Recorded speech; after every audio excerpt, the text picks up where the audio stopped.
I think it took me a long time to realize that, you know, the big challenges we face in sustainability in New York, in the United States, are these huge cultural goals, education. Everybody wants to dump their money into tech. You know, the tech's going to be the answer. But the speed with which we can respond to climate change and the challenges of sustainability are more complex. And I just think this is such a perfect example, getting people out of their cars, out of standing on curbsides for 45 minutes waiting for a bus, and providing them a means of traveling quickly, cheaply, safely to work with an e-bike. This week's guest is Marianna Koval. Mariana is the Director of Invest NYC SDG at NYU Stern's Center for Sustainable Business. Invest NYC SDG is a multi-year initiative that aims to build a sustainable, inclusive and resilient economy in New York City by using the United Nations Sustainable Development Goals, the UN SDGs, as a framework to drive private sector engagement and financing in 6 primary areas.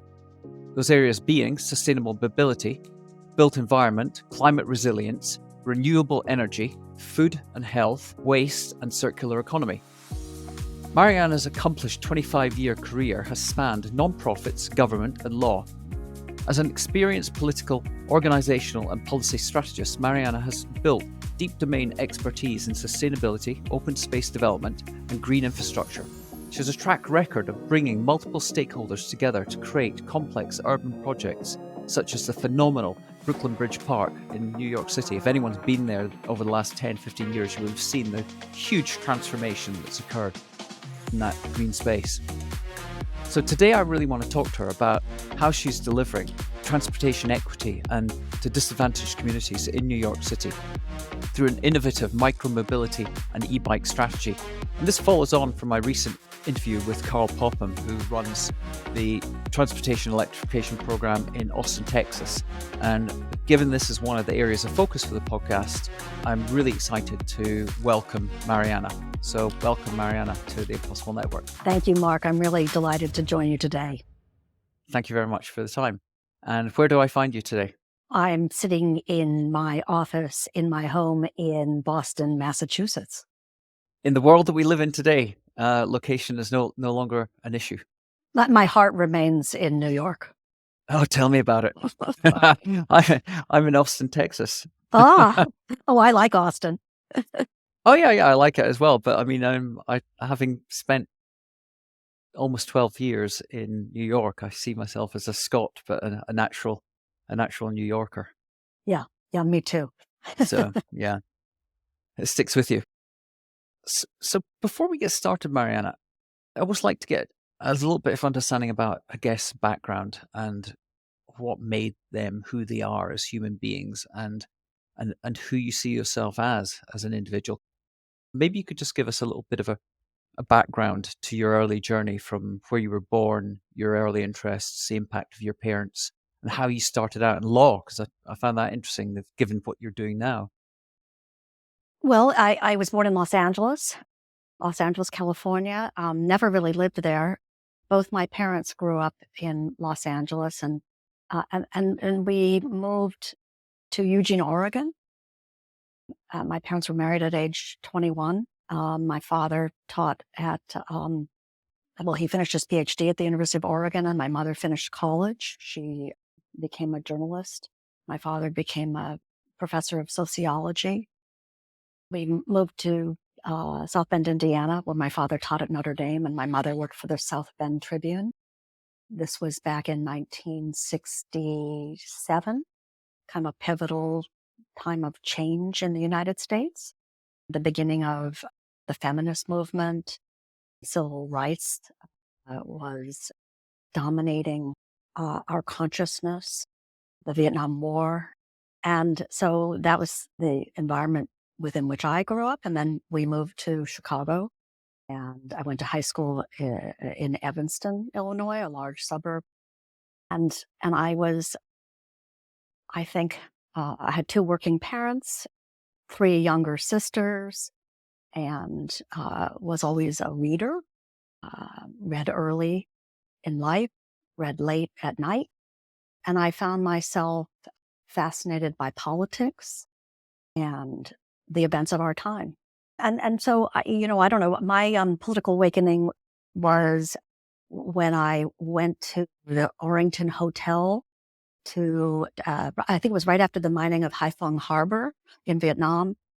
And George McGovern was speaking. And I was absolutely flabbergasted. I thought he was so moving and important. And so I guess I was age 13. I showed up at the McGovern for President headquarters and became the high school student coordinator for the McGovern campaign. And so I loved that. And election night, after I had worked 60, 70 hours a week coordinating all the high schools in the 10th District of Illinois, my father called me at, I don't know, maybe 8:30 to say, I think I should come pick you up, Mariana. I was surrounded by everyone. But McGovern was the first Democrat to win the 10th District of Illinois since Woodrow Wilson. So I've always held that as some part of an achievement that I can claim. Wow. Then I went and I was a page in the Senate in 1974 during the Watergate hearings. So it was a very different perspective. What does that mean, page in the Senate? Well, in the United States Senate and House, they had a program where high school students could go and live, and you would go to page school from like 5:15 in the morning to 8:30, and then you would work all day in the House or the Senate, then carrying documents back and forth, assisting senators with breath mints, pulling news pieces from the ticker tapes. And so it was a really interesting experience for me to watch the senators then in 1974 at a real critical point in history, formative for me to watch politics. Did this not give you the sort of political bug and encourage and make you sort of set you on a track down to becoming either working in policy or in government? It took me a long time to figure out exactly where I would fit best. Didn't want to work in Washington, D.C. What I saw was, I thought, things that did not inspire me. I didn't want to be on Capitol Hill. And yet I had been exposed to a lot of the interesting machinations of government. There was also a lot of hypocrisy and dishonesty. So something's never changed. Yeah, it's all about politics, I guess. But, it was also a time of huge change. I was one of the first girl pages selected. They had never, until I think a year before, they had never allowed girls to become pages. Even when I was a page, they wouldn't let us go into the marble room to bring a senator to the floor. I was told that the senators like to relax in the marble room and take off their pants when they relaxed. So I was told I couldn't go in there until one day when I had to get somebody, and I went in there, and lo and behold, I didn't see anybody with their pants off. That caused quite a scan. So anyway, I don't know. The time in my life, I went to Princeton in 1975. I was in the fourth year of women at Princeton. It was a time of huge change, and the coeducation of some of those elite Ivy League institutions. And it, I think, shaped me in wanting to have my voice heard and not be silenced in class or in precepts, which was a teaching vehicle at Princeton that the university was very proud of. I got into student politics. I was the chair of the academics committee when Eliot Spitzer was head of the undergraduate student body. Wow. Battled with Eliot, got involved in the divestiture movement, picketed for a year and a half with our good chance of Princeton divest, just like the rest. If you don't, I forget the rest of the chant now. And so, that was my kind of experience. And then I moved to New York. Being in that really interesting sort of period of change and transformation in society, and the interesting sort of upbringing you had my observation is from interviewing so many guests and how also my own life, I moved a lot, that I've noticed that people that were used to sort of different schools and different towns growing up are much more embracing of change and willing to be comfortable with ambiguity. And also, I think it conditions you to work in transformational roles or jobs as you evolve. It's maybe a generalization, but it's something I've observed. I'm just thinking the way that you talk about that trajectory of your early life and also the political time of change and transformation. Do you think it had an impact on the journey you've gone on and how it helped maybe develop your moral compass and sense of wanting to strive for a better world or environment, wherever that might be? Yes, moving around made me comfortable with change and often look for change. My moral compass, I think, was really very much shaped by my parents having a really strong sense of what it is to have integrity and the essence of kind of personal and political values. And my parents were divorced when I was 16, and it was a kind of hard, traumatic divorce.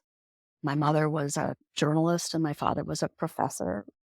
So I don't know. I think early on I felt that I had some kind of mission, that I had a very a strong personality that often made me feel out of place as I was growing up. I had strong opinions and wanted to talk about them. And it took me years and years to find my place where I was effective rather than, being an odd person out. So I think it's thinking about your own political values and what skills you have. And in life, it's about kind of, matching the work to who you are and what you care about. And when I supervise people, when I'm in a employment role, I often like to think that it's all about the right match for somebody and that each of us are seeking that right match for ourselves in work and in romance. And it can be hard to find, and you bumble along through life. But I think it took me a long time, and I had to become a lawyer to learn that I shouldn't have. Just as a matter of interest, what aspect of law was it? Well, I became a litigator in a kind of white shoe firm. I worked for a law firm that had since dissolved. It was Dewey Ballantyne, Governor Dewey's old law firm. And I don't know. I was.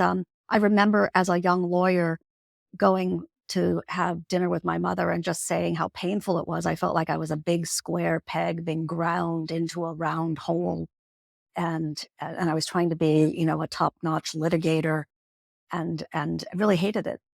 And so again, then I stepped out of practicing law and went to work for the Dukakis presidential campaign and ran different districts and did. So that's interesting that it took you time to find, let's say, find your feet in life and find your voice and your area of focus. Because going from that, you ended up in nonprofits as well. I didn't find my place and voice until I was over 40. It's often the case. It's funny. I interviewed a woman, wonderful woman, who's working in education system reform, and she spent all her early life as a TV producer, just didn't ever feel she was doing the right thing, and then age 40 with a child, and thought, I know exactly what I need to do. And it's funny that we force our children and we give advice and say, yeah, you need to know what you're doing at an early age. Some people know what they want to do when they're age 5, like another guest I had, and some people just, I think I'm still stumbling my way through to a Right. certain degree. But yeah, it is interesting. So maybe just give us, because I want to talk about, before we get into the amazing work you're doing from Boston to New York, about New York. So let's start with New York. I remember watching when I first moved to New York back in, must have been about 2010, 11, a wonderful documentary series. It was on YouTube, multi-part, charting the history of New York. I always say to people, if you've never seen it, it's really, really worth watching because each episode's about 2 hours long, and it takes you all the way through from the 1600s, everything that happened. And anyone that loves New York should always watch that documentary. So, don't know if you've seen it, but it's yeah, I'll put it in the show notes. Yeah, I've never seen it, but I love the Museum of the City of New York. The Museum of the City of New York has done spectacular exhibits about the whole history of New York and the different aspects of it. So, Well, you'd certainly love this documentary then. So I'll put it in the show notes.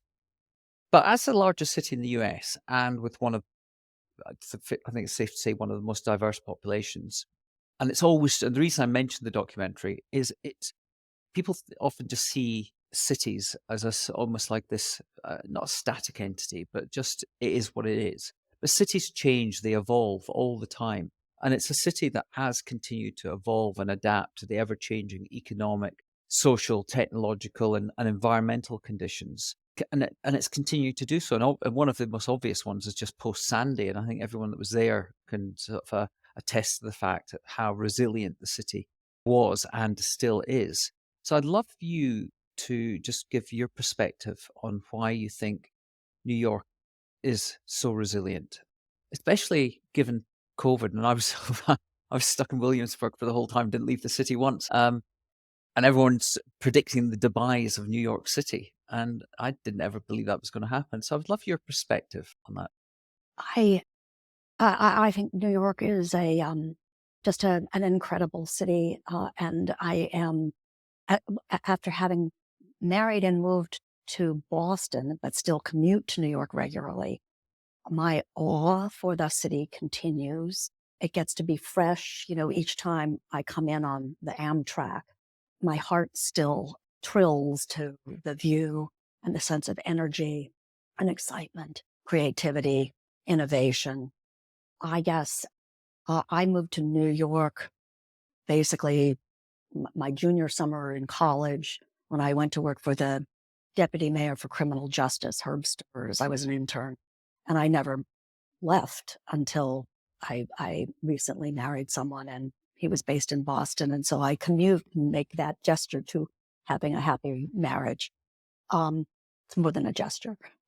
But I think New York is resilient because, and then they all sound cliched, but because of its diversity, because of its heart. I remember on 9/11, I had just dropped my daughter off for third grade. It was election day. Someone came up the stairs and told me a plane had just hit one of the World Trade Center towers. I raced down. I lived in Brooklyn Heights. I raced down to the promenade and watched the second plane hit and stood there with friends and neighbors. And the just absolute shock of what we watched. I stood with a friend who worked with many colleagues on the top of one of the towers, and she saw the whole building burn and then collapse. And, we gathered, and I made food for the firemen across the street, and all these people gathered at my house. We went to give blood. There was no one to give blood to or for. And then I watched, as I was then president of the Brooklyn Bridge Park Conservancy. And as we thought about how we kind of shape a future, and feeling so shocked at what had happened. And I remember walking down some dirty street, and I sneezed, and everyone was so vulnerable. Everyone felt so tender with each other. And some tough-looking meter maid turned to me and said, "God bless you, honey." I thought, this is the city I love. And, I gathered people together, and we planted 50,000 daffodil bulbs on a pier in Brooklyn over about 8 weekends. We went in and cut the chain on this lot that was supposed to be part of Brooklyn Bridge Park at some point, but it wasn't in the overall property holdings at that stage. And we planted 2 towers of daffodils and dug in the dirt after removing all the bottles of Thunderbird and other detritus. But we had thousands of people over those weekends come down to those piers and help plant those daffodil bulbs, and they came up. And I don't know, to me, it's sort of a symbol of what held my heart, and that it holds my heart still, but New York makes me mad as hell at the same time. I've tried to explain to people. I mean, I think Austin's a wonderful city, no doubt, and there's so many people moved here, and it's evolving as well.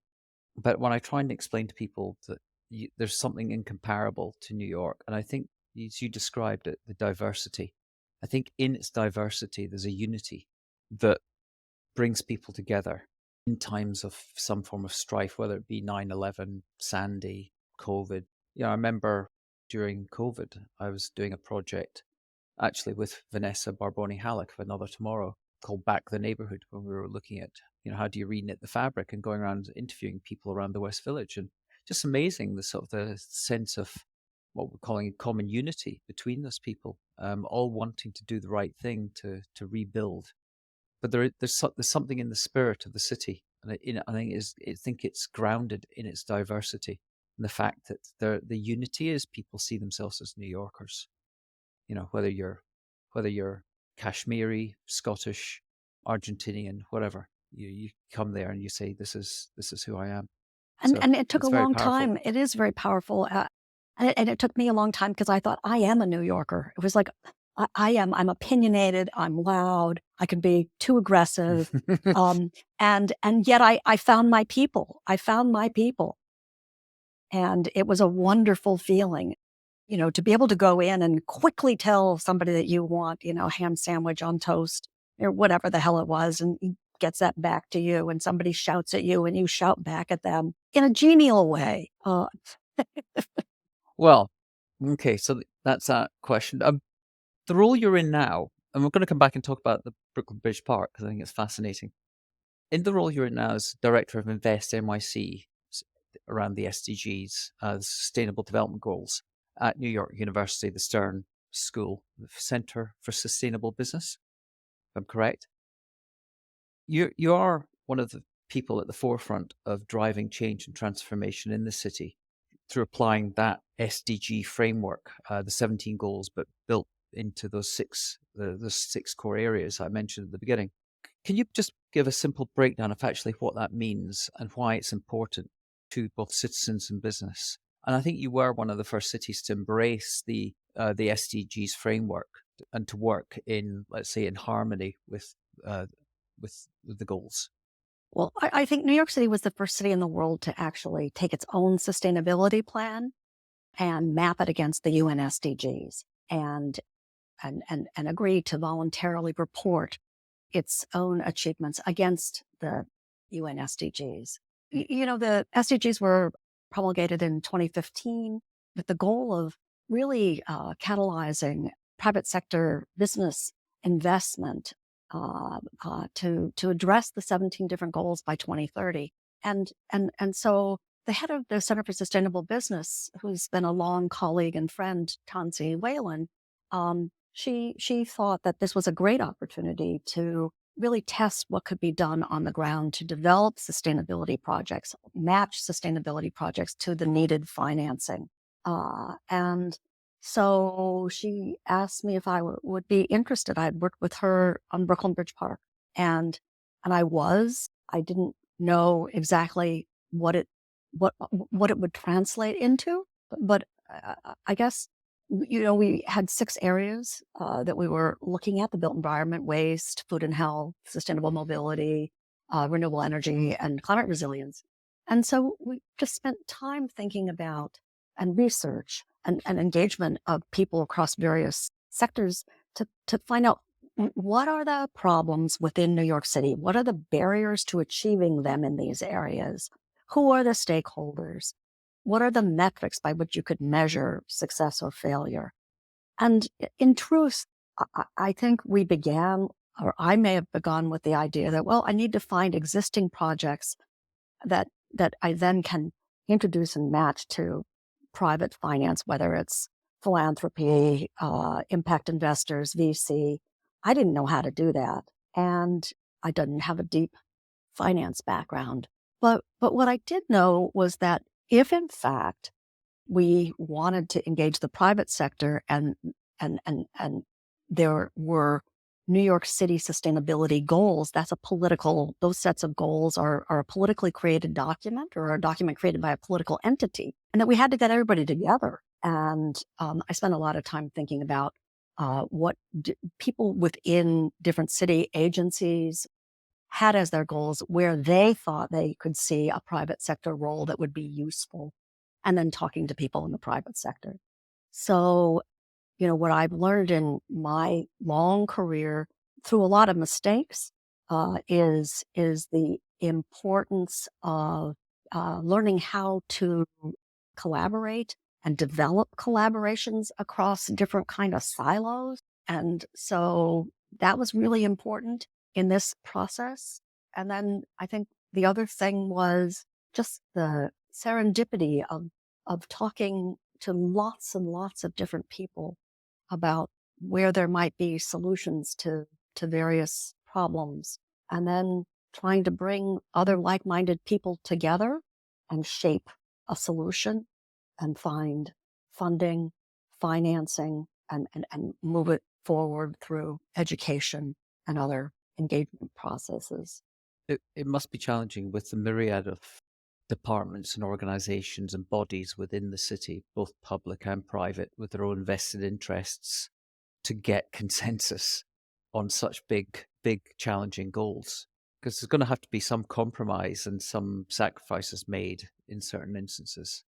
Well, yeah, I think compromise is always difficult, but if we're more concrete, you know, if we talk about goals like reducing carbon emissions in New York City, and the tools that one has, both politically using the laws that can be enacted by government, uh, using education, creating coalitions of people with different strengths that find shared goals, you can be very powerful sometimes. I think one of the pieces that I've found in work is that I like being in the trenches. I like figuring out how to make the sausage, literally. So what does it mean? If we're going to talk about sustainable mobility and how we develop the Equitable Commute Project, well, you have to spend some time doing some of the basic research. You start talking to people, you learn, and then you build your team, you try it out. You realize that you have to figure out how to operationalize things. What does it mean? How do you get e-bikes to lower income New Yorkers? Where? What's the mechanism? How do they buy them? How do they finance them? Where do they find the locks? How do they get their helmet? And you keep increasing the number of people in your own coalition or collaboration, bringing the different talents of various people to drive something forward. It's interesting. I'd mentioned at the beginning that I interviewed Carl Popham from Austin Energy around their electrification strategy. And I think it's fair to say, I think you probably agree, that although he even gave up his car to get an e-bike himself, it's Austin's focus is primarily on electrification of vehicles, and they are one of the leading cities in terms of penetration of EVs. But it's a very different city because unlike New York, it doesn't have this sort of the public transport infrastructure, and obviously it's much more dispersed rather than the limitation on land that New York has. But why were e-bikes so important for New York, and particularly the role that they're playing in improving the economic and employment opportunities of disadvantaged communities or citizens? And for a lot of people maybe don't know New York, they just assume it is got with this amazing MTA public transport system in it that allows people easy access across the city. Yeah, let me back up a little bit and just if we talk about our e-bike initiative, it's called the Equitable Commute Project. My whole Invest NYC SDG initiative, it was begun in April of 2019. So remember what happened in March of 2020. We were in the midst of our research. We were setting up big convenings between the city and the private sector. And COVID, the pandemic swept the world. It was very difficult to talk to people who worked within New York City, in the mayor's office, in administrative positions, because you could hear the sirens going day and night in the background. Many people they were taking on work beyond what their administrative role was to help in food distribution and other necessary pieces of responding to the pandemic. And so it really changed my view of what was going to be important to take on, because the social justice piece of the UN SDGs became so much more apparent as we watched the number of food insecure people, for example, double almost overnight. When I was on the subway and see hardly anyone on the subway, but those who were largely people of color, commuting to frontline jobs where they couldn't work remotely. And so in July of 2020, I happened to be on a call with the World Business Council for Sustainable Development, talking to people based in Geneva, and they wanted my opinion about whether New York might join an initiative they had launched in Lisbon, Portugal, engaging businesses in sustainable transportation efforts. And I listened really politely to everybody and said at the end of the conversation, I don't think that I don't know that I would ever make New York my second pilot city. It's a really complicated place. But right now, if there isn't a project that really responds to kind of economic redevelopment and the kind of social justice, this is also as George Floyd had just been murdered, I don't see how it's going to get anybody's attention. And it just so happened later that afternoon, I talked to a woman who I had been introduced to, Melinda Hansen, who is an expert in micromobility. And we just started talking and realized that many, many lower income people live in the farthest reaches of New York City. They live in transportation deserts. They take a very long time in kind of multi-piece commutes with bus and subway and walking. And that the rest of the world has been looking at micromobility, particularly e-bikes, and recognizing how critical as a mode of transportation, commuting transportation, they can be. And so what we also realized, though, is that the real challenge was for lower income New Yorkers. At that time, fewer than 1% of New Yorkers cycled to commute to work. Now it may be 2%, maybe it's 3%, even with the pandemic. I was just looking it up last week when I'm writing a big roadmap about this project, and I've got this 86-page document that's almost going to the graphic designer. But the editor said, wait, less than 1% commute by bike in New York? And I said, yeah. I looked it up, and it looks like maybe 2%, but no more, even with the pandemic. And so how do we change that when people's commutes are less than 5 miles in New York and people live in transportation deserts? And when you realize that cycling in the United States is really viewed still, unlike Western Europe or Asia, it's viewed as recreation. If you go to the biggest bicycle company in the world, Trek, look at their website. All you see is white men in spandex. And now that they even have a city e-bike, they show the city e-bike they're selling in a recreational mode, somebody, with flowers in her basket or something. And in part, I think it took me a long time to realize that, that the big challenges we face in sustainability in New York, in the United States, are these huge cultural goals. Education.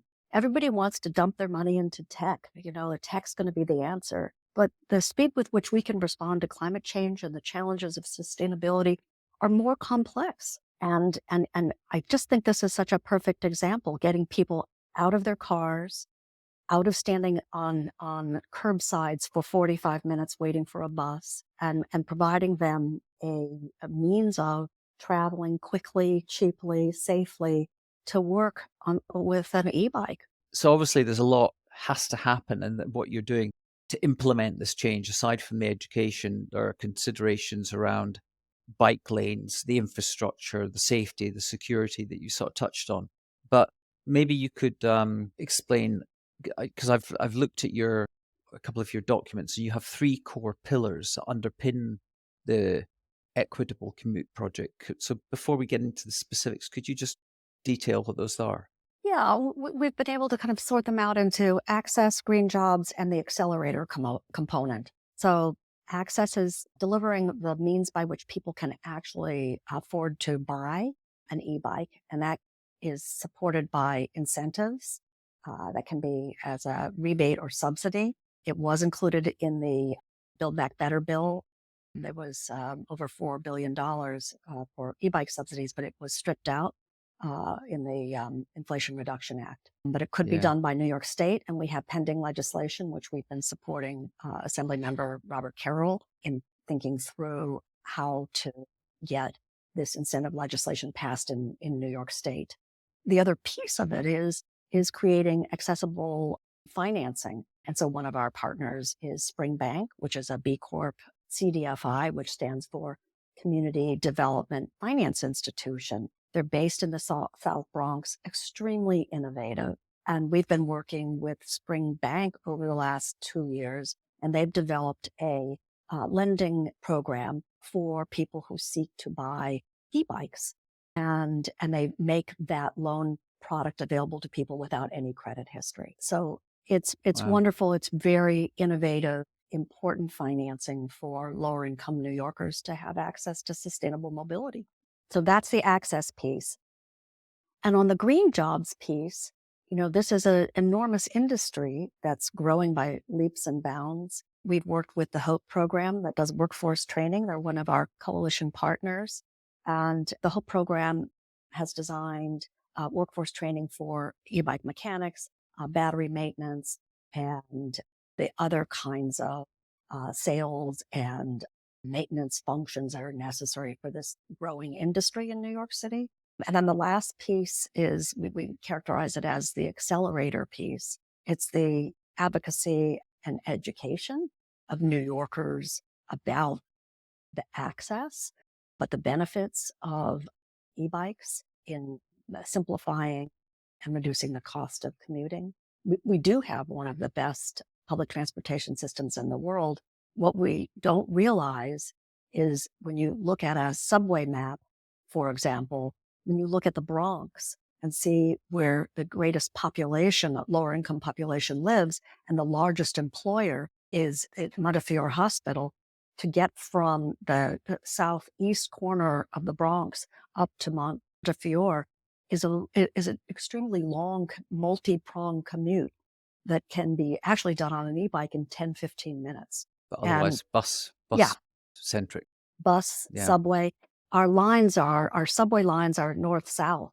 And so in going east-west, that can be the big, huge challenge. So, and I think you prompted me earlier, what we learned in this process is that, shockingly, the single biggest factor in anyone's ability to accelerate their advance economically is the length of their commute. And there's been a long-term study that was done at Harvard. And it was very surprising to NYSERDA, the New York State Energy Research Development Authority, New York City Department of Transportation. If we can reduce people's commute time, it can have a really dramatic impact in their own economic advancement. It's one of the simple, almost like behavioral economic facts that you don't really sort of consider. And I saw one of your charts that depicted distance, commute time, annual cost, and carbon emissions between subway, bus, car, and e-bike. An e-bike comes out on the top. It's the fastest commute. It's the lowest average cost, and it's the lowest emissions. So when you start to realize that, it's just common sense that any city, any community should be embracing this technology and developing the sort of the education programs to get people to embrace these new behaviors. As you say, the impact that it could have on the communities and the transformative effect on people's lives is vast. In terms of getting that story out and building that education program, because the other thing Carl said to me that surprised me, he said a lot of what they found here, maybe it's a Texan thing, he said when people start to see the infrastructure change in their communities, in the lower income communities. They see it as gentrification, and they often resist it. He said it'll either be vandalized or shot at. So I'm just wondering if you've got a similar, you're seeing similar things in New York. I think New York is way behind in creating, safe cycling infrastructure. I don't see there being opposition to that. One of the biggest impediments to uptake often is the fear of the basic safety, that there aren't protected infrastructure lanes, and it's happening slowly. But in a way, what we have to do is, if you come, they will build it, and you need to create that critical mass. And I think it will happen. One interesting thing that I hadn't thought about until I recently read it in the last, 8 or 9 months. And it was in the context, I think, of the Build Back Better bill and the loss of the any incentive programs at a federal level for e-bikes. And that's just the fact that there is no e-bike industry here in the United States. What continues to drive EV and the automobile industry is it employs, I think, more than 1 million people. There are no e-bike jobs in the manufacturing of e-bikes. They're all imported. That's really surprising. So that's why I think we should have Americans build something in West Virginia. What they need to do, build a factory in Arizona and West Virginia. So when I went to this Electrify Expo event in Austin in November, and the one the year before as well, and there was tons of e-bikes, loads of e-bike manufacturers there.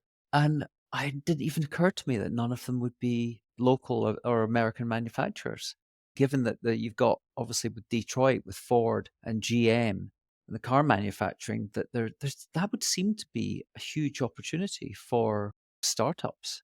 Well, and I think it's one reason why the incentive dropped out of the bill.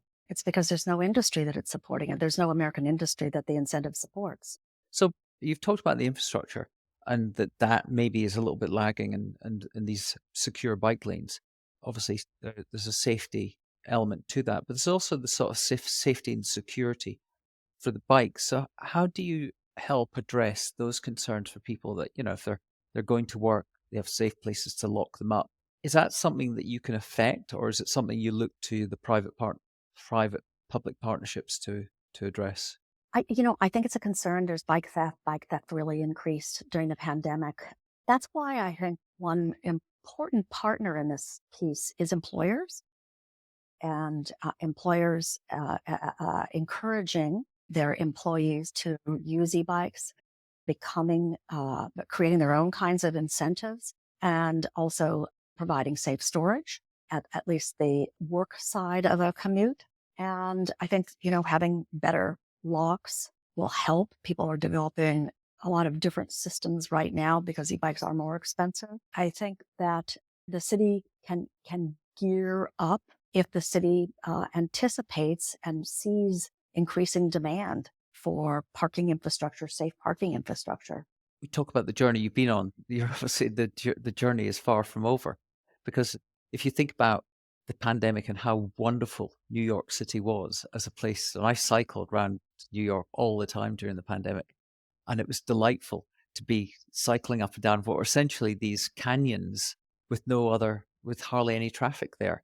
New York will never become maybe it will be New Amsterdam, but to be able to sort of reduce the amount of traffic coming into the city, or to create bike-only streets and avenues, is that something you think, even outside of, once you go beyond the Bronx, is that something that you think is achievable within the realms of, let's say, the next 10, 15 years, that we might see that radical transformation? I think so. I think that's going to happen.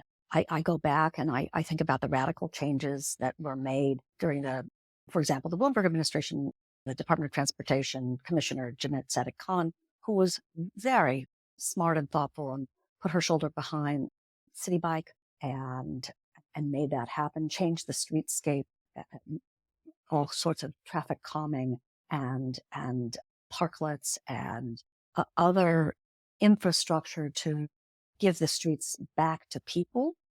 I think it's going to be interesting to see what happens over the next 10 years. But if you look to other countries, I mean, there are over 300 million e-bikes in China alone today. And the US is just so far behind. And I think it's got to be a process of getting people on to an e-bike and realizing how much fun it is, how fast, how you can really cover a lot of terrain quickly and easily, and you become an advocate and change other people's ideas and attitudes and create that critical mass. You create that critical mass and the politics and politicians respond and you see capital dollars flow. How important is education? And I'm starting to look at it as a not just a 1 to 2 year plan, but a 10 to 15-year plan in educating children in the school system. Because as they become adults, they could, having to make transportation choices, being aware of the significant impact one person's choice can make in terms of lowering emissions and building for a cleaner, safer city could be sort of a part of a long-term strategy. Is there some part of the project where you're working with the education departments to either educate or to inspire the kids to consider e-bikes as they grow up? Not yet, but I was really inspired by an article I saw in the last 2 months about a town in Ohio that was trying to develop strategies to reduce food waste. And so the school system began to teach kids about food waste and how to reduce it. And the children became real advocates and monitors of their own parents' and families' behavior and educated their family. And as I recall, in like a year and a half, 2 years, they reduced food waste by 25%. And so I love the idea of and from my own childhood, I can think about how children, when educated, can become real agents of change in their own families. And so, yeah, I think that would play a really important part. And we have to think about how to translate that in an educational setting.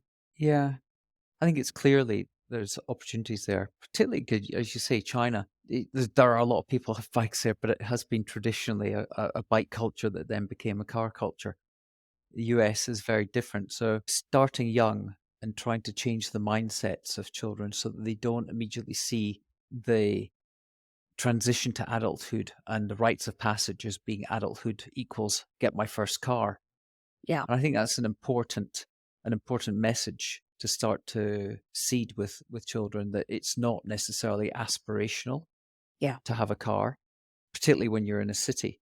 And obviously in certain times of life, it changes. And, as you get a family, then maybe there has to be a multimodal sort of transportation strategy. But core, if you start to think about it, the components of what is an individual or a family's individual transportation strategy, it has to have different parts of it. So yeah, within X number of miles, it's the bike. And then beyond that, maybe there is a car, but it's reducing the number average mileage taken. And then where do EVs come in at some point? So I think that is something that there's a role, I believe, for the private sector as well, and brands to start to educate and take responsibility for educating sort of children and having relationships with the school system as well.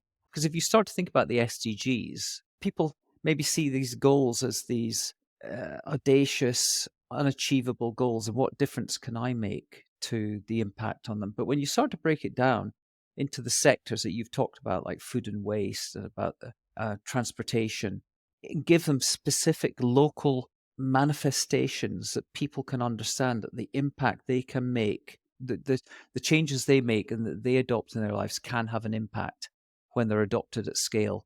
And I think that's part of the challenge that I find in a lot of conversations I have, is that with people, they don't relate to the SDGs. They're so distant. You've got to personalize them. You've got to make them hyper local and meaningful. And I think the sort of things you're doing with your e-bike strategy and what's happening with food and some of these 6 categories, when you start to put it into a personal context, I think that's when people are prepared to listen and embrace change. But That's me off my soapbox.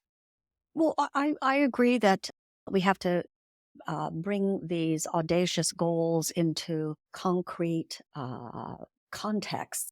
That we. But one of the problems with the SDGs, as they were promulgated in 2015, was that you didn't have finance and the private sector at the table. Same thing was essentially true in New York with our own sustainability plan during the early Bloomberg administration. You had 35, 38 people on the advisory board, and only 5 of them were from the private sector and nobody from finance. And so I think, just stepping back, one of the things I've thought, and it's a really simple step that needs to be taken, is that as you create plans and develop goals, you have to be extremely concrete, and you need to have all the different parties at the table agreeing to those goals and then taking responsibility for achieving specific actions that you identify, and identify the metrics against which their achievements can be measured. No one's done that at a UN level, at a New York City level, in looking at sustainability goals. Bring the community organizations, bring national nonprofits, bring the business sector to the table. What are you doing? What are you doing? What can you do? What do you think about this goal or that goal? And then let's come back in a year. What did you accomplish? I say sausage making. It's how do you actually do it? All these flowery goals.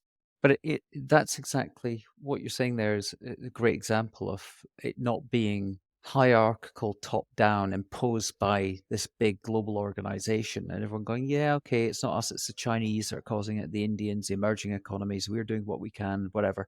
They're going, no, it's the Americans, it's the West, they're all responsible for the emissions from the past, and why should we take responsibility? But when you start to contextualize it around your community and what you're seeing and experiencing in it, with the people who are all, let's say, with the diversity of New York, everyone feels New Yorkers, you take a sense of ownership. And I think it's a great way of flipping it from being hierarchical top down to ground up solution problem solving. And it makes me think, I read that you're described as a collaborative, tenacious builder of partnerships and organizations. And, what you're describing there it sort of lends itself to saying, well, someone needs to be responsible for coalescing and getting people around the table to agree the changes they can make, whether it be a private organization, an NGO, or whether it be a local government, a city government body. These coalitions, the reason I think they're going to be important is I was speaking to Jeremy Tamamini, who runs Dual Citizen Global Green Economy Index recently, and he talked about this climate paradox. He's done this survey trying to understand why is it that while we're making these great strides in different areas, and if you just look at what you're doing in the city around the 6 categories, policies, people, products are all seem to be moving in the right direction, that there is scale beginning to happen, maybe not at the speed that we want to see, but at the same time we're still seeing emissions, we're still experiencing social inequity, and environmental health in many instances are worsening. So bringing these coalitions together to address this paradox is important. Who does it fall upon in cities like New York? Who takes responsibility? Is it the mayor's office? Is it your organization? Does it fall on some coalition of private organizations, banks? Because you can sort of see everyone sitting there going, well, it's not my role to do that. Someone has to step up and take a leadership position in it. I'm just intrigued to sort of get your perspective on how that's going to happen.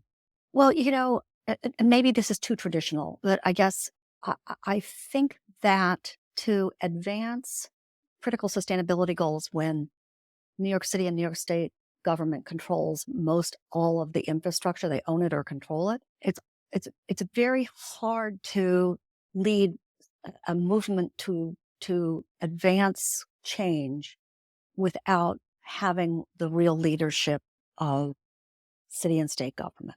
Seen as to be Albany. Well, maybe Kathy Hochul. We're seeing some interesting initiatives. I think Eric Adams, our mayor, has been faced with some large challenges early on in terms of crime and people's fears of crime in New York City that has left less oxygen for larger projects like leadership in sustainability and projects that respond to climate change. I think you need political leadership. You need a voice. You need a strong voice. It's easiest if you have that person that has a large administration and the tools of government at his or her or their fingertips. And then that leader needs to understand the power of the coalition behind such a set of goals. I think that is what I've learned through my life. I mentioned early on about the Brooklyn Bridge Park initiative. What were your lessons from that? I mean, it was amazing, incredible transformation. There can't be many landscapes that have transformed to the radical degree that has from what it was to what it is now. That was a multi-year journey. When you set out to work on it, was the vision for what it is now there at the beginning, or did it evolve through the coalitions that you built?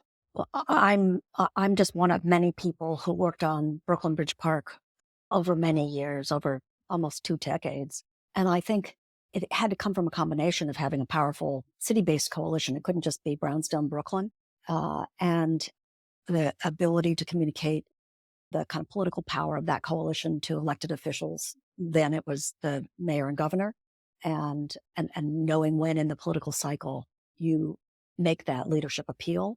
I think Brooklyn Bridge Park was early on. It began because the city wanted to build high-rise buildings on the piers in front of Brooklyn Heights, an affluent neighborhood that opposed that. But there was one man in a basement meeting 25 years ago who said, no, we can do better. Let's build a park. Let's build a waterfront park. And Really, that's how it started. yeah. Wow. And people began to think about that. And then people began to work together with different electeds, and they developed 13 guiding principles. Moses came down from the mount. It took, a long, long time of a lot of people in Brooklyn fighting like hell. And they had those guiding principles, and those guiding principles still shape the final plan for Brooklyn Bridge Park. I think what I did and with the Brooklyn Bridge Park Coalition that then became the Conservancy was I started doing programming and used that mantra, if you come, they will build it. I wanted to create a citywide constituency and did it by launching the first film series in 1999 or 2000. The first movie we showed was I had to do it on the waterfront, But, scratching together money, bringing people down to, a dog-eared park with, tumbleweeds, and putting our screen in front of the Brooklyn Bridge. That was the backdrop. And we started bringing thousands and thousands of people. We got a stage. We got bands. And so I used this kind of alliterative play. I thought you need to have passion, parties, pictures, a love of people. I don't know. I had other P's, but it was heading out, going living room to living room, church back room to church back room, community board meetings, and being indefatigable. But the other piece was bringing people to the park to let them see how wonderful it could be, creating, all the program we created before there was ever a park. And then I could go to the New York City Council and I could turn to the council members who saw me as representing Brownstone, Brooklyn, an elite community that wanted a park in its front yard. And I could say to the city council members, we had 200,000 people here last summer.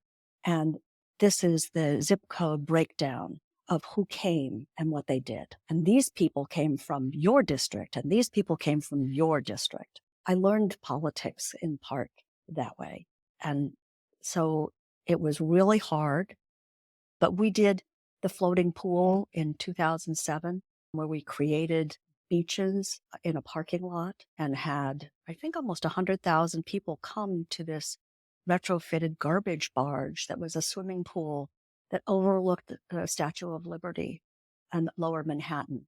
And I just can never forget the day when we opened it. It was the hardest thing I ever did in my life. And all these people were online, July, whatever it was in 2007.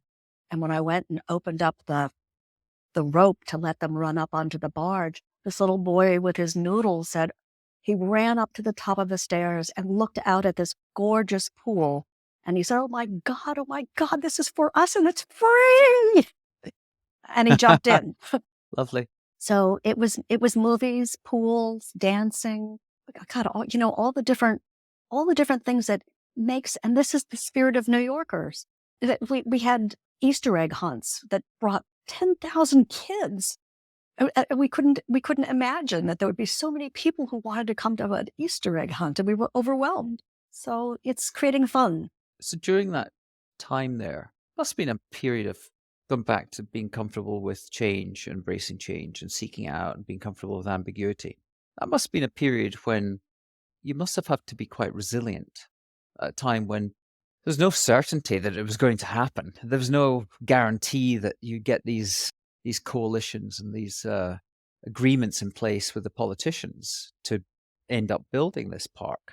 How did you manage the uncertainties during that period and maintain your own resilience? Well, in 2003, my husband loved to run across the Brooklyn Bridge and then back over the Manhattan Bridge and come up through Dumbo. And one day in May, he did that, and he stopped to give a television interview with his friend about Brooklyn Bridge Park. And I have the television tape then as he ran up the hill, and he collapsed and died about an hour later. And my daughter was 10 and I was 45. And so, there's a before and after event in everybody's life. And that event made me extremely committed to making sure that I was able to move Brooklyn Bridge Park forward and become a reality. And I wasn't going to let go. Yeah. Wow. So I have the tape of my late husband yeah. talking all about Brooklyn Bridge Park to the interviewer. Wow. That's incredible. Well, you're at probably a similar sort of point in terms of the journey to transformation with the Equitable Commute Project, that you're making great, I don't know, cliche inroads, and getting the adoption of these e-bikes and putting in place the coalitions, the financing, the safety, the security measures to drive that transformation for people's lives economically. It is clearly going to be transformative. Where do you hope to be? I mean, we talk about the global goals. Everyone talks about 2030. Where would you like to be? Where would you like New York City to be by 2030? If we were sitting here again and looking back and going, wow, look what you achieved. Well, I have projects across a number of different areas. So I certainly would like to see, micromobility. I hate the word, but, electric mobility, two-wheel electric mobility. We need to work on the branding. Yeah. I like to see people cycling. And I think we will see that by 2030. We'll see that by 2030. And I hope New York does not become a city of only the wealthy, that the diversity of the city continues, and it's economic and racial and ethnic, that's the heart of New York that makes it so exciting. And so I hope that the desire to bring positive change on the part of New Yorkers continues. I mean, I just was on a call this morning with one of my colleagues in the Bronx who worked on creating Concrete Park, a 13-acre park in the South Bronx. And he carried his cell phone, and he's 49 years old, and Omar Freya, and he carried the cell phone as he was walking through the park to a press conference to, announce a project we're working on with Canna Bronx to help bring a cannabis incubator to Rikers Island. But there he was, and he told me one of the best things of his life was working on that 13-acre park and being successful in seeing it built. And so I guess I'm kind of looping back around. What do I hope for? That there still is an environment where people think, yes, I can make change in New York, and I can see it. I can physically see it.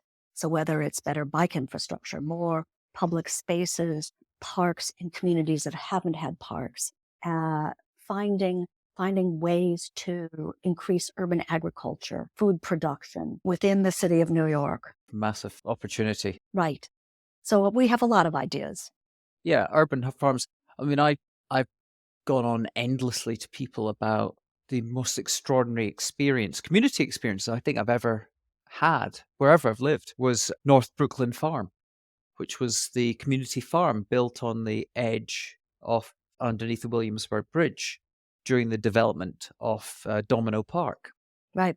And it was a community farm. And I went up and interviewed one of the founders up in he's got a farm now up in the Catskills, Ryan Watson, who was a lawyer who just had this vision of wanting to get his hands dirty and create a farm in New York. And they managed to bring it to life and deliver it. And this was a place where suddenly I'd spent 3 years in Williamsburg and didn't really know anyone in my local community. But suddenly, within a space of a year, by going down to this farm, okay, benefit of having a dog, and just hanging out there, buying your local vegetables there, because they grew locally in the little farm yard. They had the drinks, meetups, just hang out there, sit on the benches, have a coffee, grab a drink, and get talking to people. And I met the most extraordinary people, of just neighbors. Passing by on the street, you'd never speak to them. And yet, this was a magnet that transformed that neighborhood. And I don't know, now I'm not there, but everyone was really destroyed when they actually shut it and went, well, what are we going to do now? That was when the Walentis built Domino. Yeah, Domino, yeah. And, it was there for 6 years in that little piece of land. And it really did created new relationships. I bet you some people have got married because of it. There's probably stories out there about that. It certainly created friendships, and it created a greater sense of local community spirit than anything that could have come about through just a normal piece of green space. And it was good. It was grass, it was earth, it was vegetables. People were eating healthier because it was cheaper than going to Whole Foods or one of the other sort of markets. And we need more things like that. Now, whether it's on rooftops or whether it be in small plots, I think that's another example of building sustainable cities. There needs to be those people with the imagination and the willpower and the desire to start these conversations. And particularly in places like the Bronx, where you probably could do that. Well, we have a project that we proposed to build a 32-acre commercial farm on Rikers Island, an indoor farm using controlled environment agriculture technology, but employing formerly incarcerated New Yorkers and creating a pathway to worker ownership. It can be a big piece in addressing food insecurity and having year-round access to low-cost berries and leafy greens through the winter. But it also could create an urban agricultural hub in the city of New York. And we think it should be combined with, a accelerator for cannabis. You look at this, the school system, and the biggest buyer of food, I think in New York, is to feed the kids at school. Mm-hmm. If you start to build that inner city food production of healthy foods, whether it be vegetables, pulses, and then you're cutting the supply chain down for where the food's coming. It's fresher, it's local, it's probably healthier for the kids. And once you're addressing one issue there, you're creating economic opportunity and jobs for people. But I'm conscious of your time, and I just want to finish off with a couple of questions. When I started this podcast, it was just an experiment in serendipity for me to interview people and see where it would take me. But now I'm being more intentional with who I interview, and I'm interviewing what I'm calling the difference makers, the domain experts and storytellers, and then intentionally encouraging random collisions. When I say random collisions, between people that would not normally meet or talk. So this, what I'm calling the random collisions part of the podcast, is I'm inviting and asking our guests, are you open for me to connect you with other guests that you might not think there'd be a connection, but could lead to interesting conversations down the line? I'm always open. My team has to pull me back from those conversations all the time. I'm always open because I learn things from people I never knew I could learn things from, and they're the richest experiences of my life. So yes, absolutely. And I have ideas for people who you might want to talk to yourself one-on-one, and also perhaps combine with other of your guests. Well, perfect. Well, that's my final question, is who do I interview next? Well, I'm not sure who all you have interviewed. And if you're interested in sort of New York stories of change, I mean, like who are the people who like stick their shoulders behind a horrible boulder and push it way up that mountain and do it with a smile on their face? I didn't always do it with a smile on my face, but there's some really smart people. And one person I met through the Equitable Commute Project, many of the people I work with, I love, all serendipitous. We meet every single Wednesday morning at 9 a.m. and we've been doing it now for 3 years. But one man his name is Paul Lipson, Lipson, and he was one of the founders of The Point, which is a kind of a nonprofit economic development organization based in the Bronx. And Paul now runs his own consulting firm. But he also was Congressman Jose Serrano's chief of staff. He is a very impressive, interesting, well-spoken, thoughtful person, and knows a lot about about bringing change to New York. And then the person who was my co-founder, Melinda Hansen, is lovely, had a baby just about a year and a half ago, maybe 2 years ago.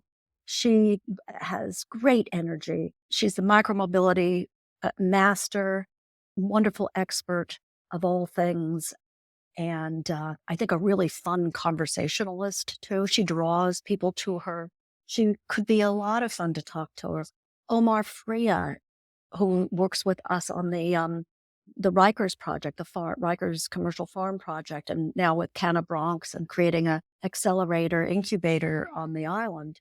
Omar is a expert on worker cooperatives, and he's helped create a number of worker cooperatives in New York City. And he's very smart and savvy about how to create coalitions, how to get people to listen to each other when they come with suspicions. And I don't know. Well, they're all really interesting. I mean, what my ultimate aim for this is to build a database of these difference makers, change makers, and domain experts.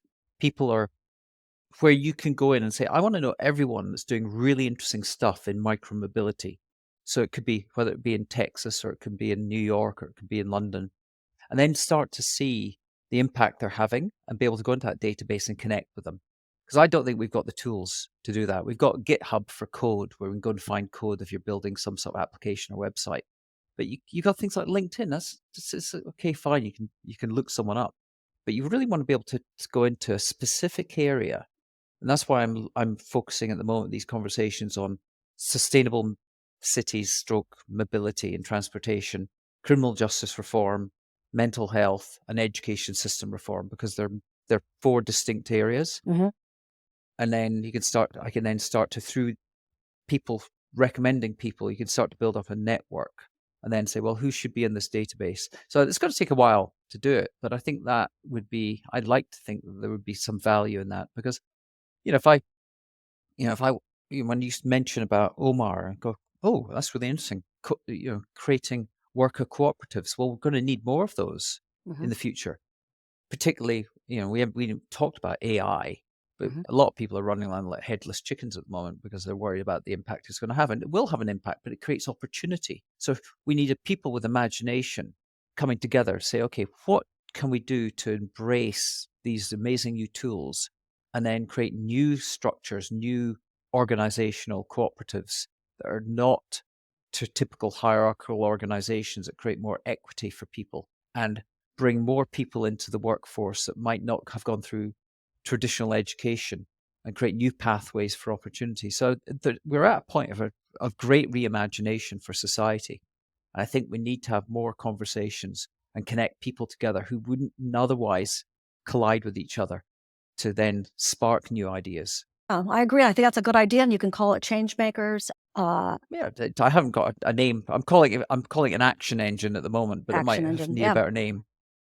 Somebody can have, somebody with expertise in branding. I'm supposed to have that after 29 years in advertising. Oh, okay. All right. I just need to put my mind. I just need to put my mind to it a bit more. Yeah, it's my working title. No, anyway, I think it's a good idea. Well, thank you. I really appreciate your time. I've really enjoyed the conversation. And I'm happy to share lots of other names of people in the area of sustainability. I would encourage you, the to talk to people also in government. A lot of times they're really smart people that don't get recognized and could be just an interesting contrast.